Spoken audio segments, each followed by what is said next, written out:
اسلام آباد کې یو مدرسه ده اداره علوم اسلامی دا غي نوم دی دونه بهترینه اداره وګڼه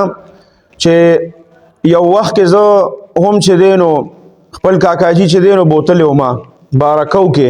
ځکه هغه ټایم سره هغه ډیره مشهوره چونکې هغه کې سکول عربي انګلیش او کمپیوټر او هر څه پکې علم هر څه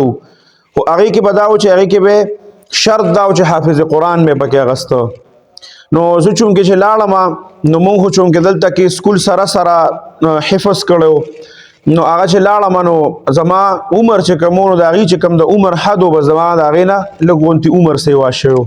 نو د دې د وجې نه پکې ماته داخله میلو نه شوه نو هغه ډیره بهترینه مدرسه ده او دا فیض الرحمن عثماني صاحب او هغې شروع کړې وه دوو ملګرو او په سایکل به ګرځېدل او تقریبا 2 کاله وشو چې هغه وفات شو نو د هغې په منځ کې چې کومه انتظامیه ده او د هغې هغه بچي دي د هغې په منځ کې هغه اختلافات شروع شو نو بله ورځ چې دی په مدرسې په ګیټ باندې کسان ورغلي دي او بهر حال ډیر زیات وهل ټکول پکې شوي دي او زمونږ هغه عثماني صاحب چې کوم دی د هغې هغه زوی هغه هم پکې زخمي شوی دی او نور ماشومان پکې زخمیان شوي دي ډیر زیات وال ټکول پکې شوي دي په هغه دروازه او په ګیټ باندې ورغلي دي اوس خبره چې کوم ده نو هغه حکومت ته او عدالت ته هغه خلکو ته رسېدلې ده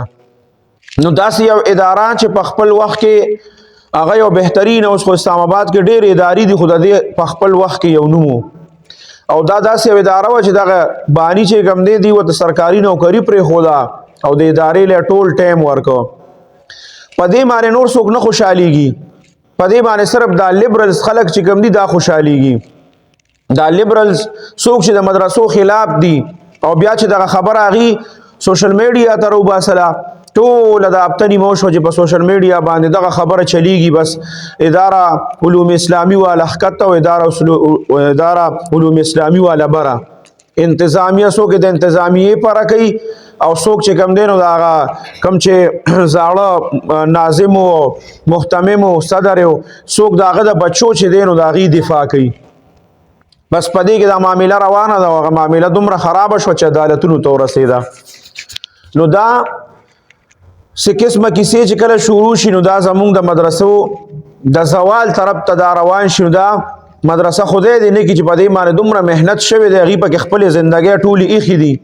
او دا مدرسه چې کوم ده نو دا زوال طرف ته لاړه شي داسې مدرسه چې زوال طرف ته ځي د سړي دا زړه ورسره خوږېږي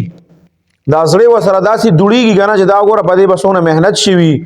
هغې به ورځ نه کتلې شپه به نه کتلې ګرمي به نه کتلې یخني به نه کتلې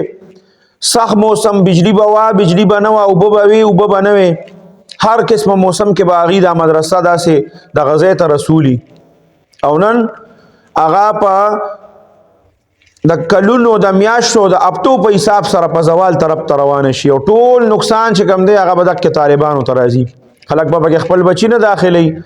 د ډېرو ښو ادارو په باره کې ما اورېدلي دي چې هغې کې خو بس اختلافات شروع دي خپل بچي ورته نه بوځو